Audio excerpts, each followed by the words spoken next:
Start. वास्तव आणि आभासी जगातील सीमारेषा धूसर होण्याचा सांप्रत काळ हा जसा स्थित्यंतराचा आहे, तसाच तो माणसाच्या प्रभुत्वाची कसोटी पाहणारा देखील आहे।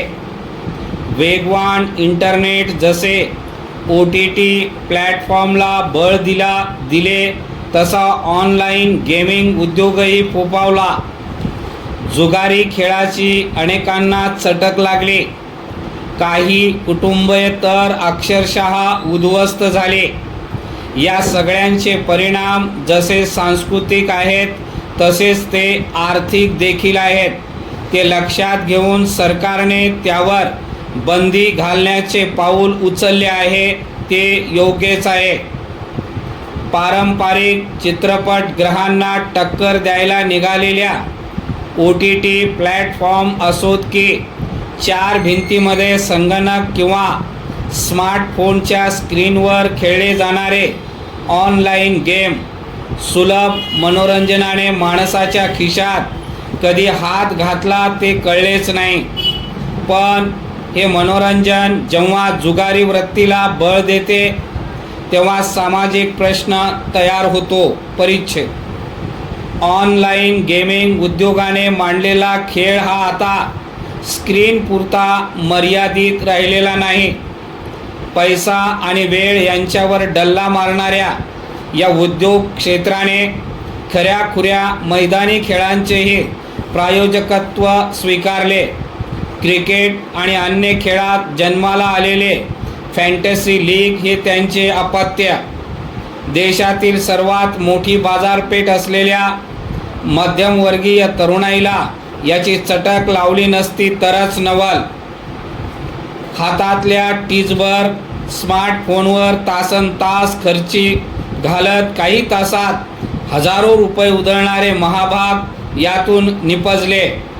या गेमिंगचीही एक नशा असते, एकदा जिंकले की सारखे जिंकतच राहू या हव्यासापोटी समोरची व्यक्ती पैसे लावत जाते आणि हरत जाते।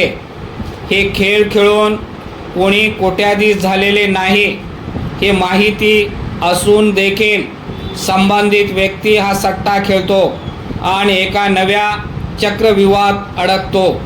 यात भले होते फक्त गेमिंग कंपन्यांचे आणि त्यांच्या जाहिरातबाजी करणाऱ्या सेलिब्रिटीचे, कारण सोयीचे अल्गोरिदम त्यांना सोयीची पट मांडणी करत असतात आणि हा खेळ खेळणाऱ्याला ते वास्तव कधीच समजत नाही। जंगली रमी पे आओ ना महाराज ही सिनेतारकांची साथ मनोरंजनासाठी नाही तर सट्टेबाजीसाठीची असते।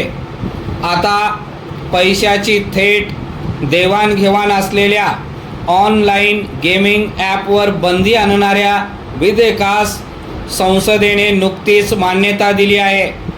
त्यामुळे ऑनलाईन गेमच्या माध्यमातून चालणारे पैशाचे व्यवहार पूर्णपणे थांबतील। या बंदीचे स्वागत करायला हवे। यामुळे हजारो रोजगार जाणार असले तरी चांगल्या शैक्षणिक स्वरूपाच्या कल्पक अशा गेमिंगचे विविध ॲप सुरू करून पर्यायी रोजगार निर्माण करण्यासाठीही सरकारने पावले उचलायला हवेत। परिच्छेद। ऑनलाईन गेमिंगचा उद्योग 10-20 वर्षापूर्वी जेव्हा आपले पाय रोवू लागला होता, त्याचवेळी त्याच्यावर कायदेशीर अंकुश ठेवायला जायला हवा होता। तसे झाले असते तर 45 कोटी लोक या सापळ्यात अडकले नसते, तसेच त्यांना 20,000 कोटी रुपयांचे नुकसानही मुकावे लागले नसते। मुळात लघुदृष्टीच्या प्रशासकीय यंत्रणेने त्याचे अल्पकालीन फायदे पाहून हा बाजार मोठा होऊ दिला। आता हे सगळे गळ्याशी आल्यानंतर त्याच्यावर कायदेशीर कारवाईचा बडगा उगारण्यात आला आहे। ऑनलाईन गेमिंगचा विस्तार मोठा आहे। या क्षेत्रातील कंपन्या तब्बल 2 लाख जणांना रोजगार देतात। या क्षेत्रात उलाढाली 25,000 कोटी रुपयाची आहे.